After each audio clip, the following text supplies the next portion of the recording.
FPS, lesson number 27, exercise 2.6, and I am your teacher Tabinda Mahfouz. Topic is the simultaneous equation, and in this lesson we will discuss system 2.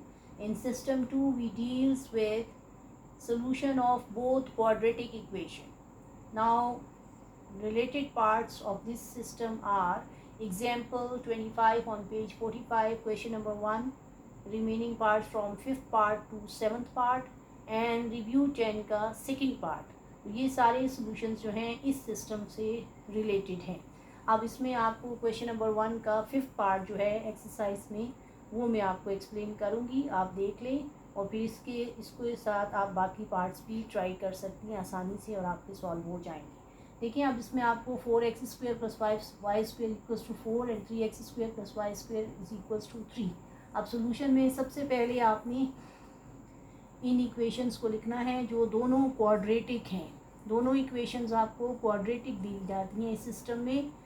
देख लें दोनों में variable जो है उसकी degree 2 आ रही है, तो ये आपके पास बोथ इक्वेशंस आर क्वाड्रेटिक। अब इसको सॉल्व करने के लिए हमें इक्वेटिंग कोफिशिएंट वाला मेथड अप्लाई करना पड़ता है। आप x² के x के कोफिशिएंट्स भी देख सकती हैं और y के भी, तो जो आप आसानी से इक्वेट कर सकती हैं उसको देखें।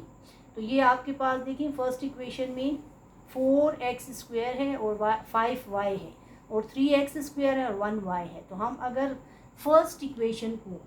सेकंड इक्वेशन को मल्टीप्लाई करेंगे, मल्टीप्लाई इक्वेशन नंबर 2 बाय 5, जब आप इसको 5 से मल्टीप्लाई करेंगे तो सेकंड इक्वेशन को आप मल्टीप्लाई करें 5 से, ये +y² है और equals to both sides are multiplied with 5, तो we have 15x² then 5y² and 15। ये आपके पास इक्वेशन नंबर 3 है।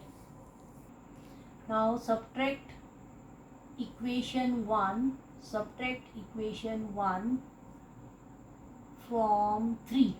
आपने थर्ड इक्वेशन जो बनाई है मल्टीप्लाई करने से, देखिए वो आ रही है 15x² है 5y² है इक्वल्स टू 15, ठीक है। और फर्स्ट इक्वेशन आपके पास है 4x² + 5y² इक्वल्स टू 4, ठीक है।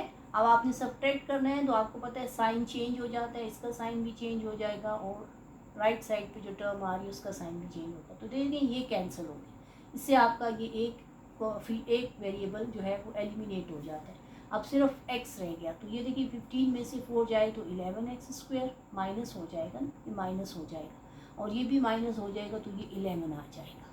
अब आप x² की वैल्यू के लिए डिवाइडिंग बोथ साइड्स विद 11, तो ये आपके पास x² की वैल्यू आ गई 1। और चूंकि हमें x वेरिएबल हमारा x है तो हम इसको फाइंड करने के लिए square root on both side, so x = ±1।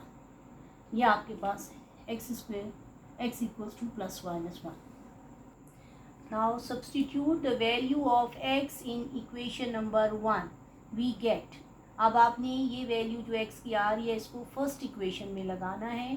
तो देखिए फॉर x = अब 2 है +1 और -1, तो x की वैल्यू +1 भी हम लगाएंगे। एक साइड पे आप कॉलम बना लें इसी तरह से लेफ्ट साइड पे, ये देखिए 4 × 1 का स्क्वायर हो जाएगा, x² है +y² = 4, तो इसी तरह से आप -1 भी पुट कर सकते हैं इसी इक्वेशन नंबर 1 में, तो आपको 2 y की वैल्यूज़ भी मिलेंगी। देखिए 4 1 का स्क्वायर आपको पता है 1 ही होता है और ये आपके पास 5y² = 4, सो 4 + 5y = 4। अब आपने 4 को शिफ्ट कर देना है सॉल्व करने के लिए, y की वैल्यू फाइंड करनी, तो 4 - 4 हो जाएगा, ठीक है ना, +4 है वहाँ।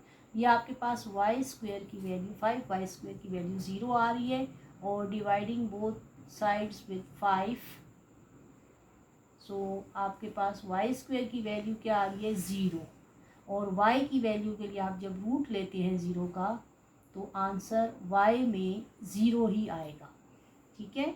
इसी तरह से आपने अब लेफ्ट साइड पे भी वही सोल्यूशन है। देखिए 1 का स्क्वायर -1 का स्क्वायर भी +1 ही होता है, तो ये आपके पास 4 है।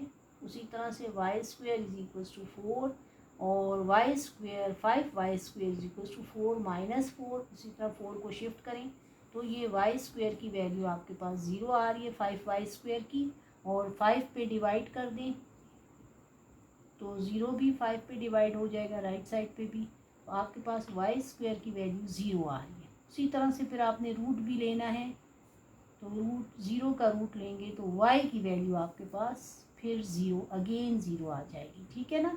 तो ये y की वैल्यू 0 आ रही है।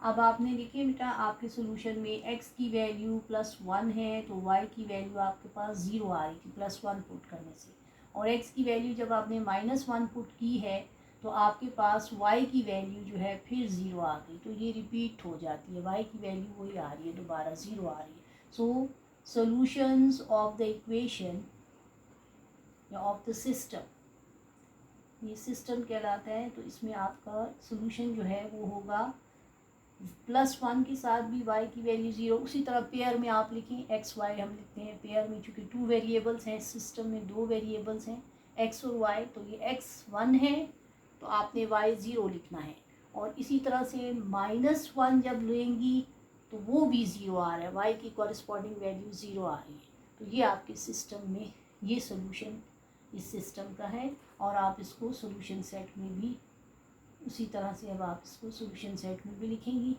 ये आपका 1 0 फर्स्ट पेयर और -1 0, ठीक है।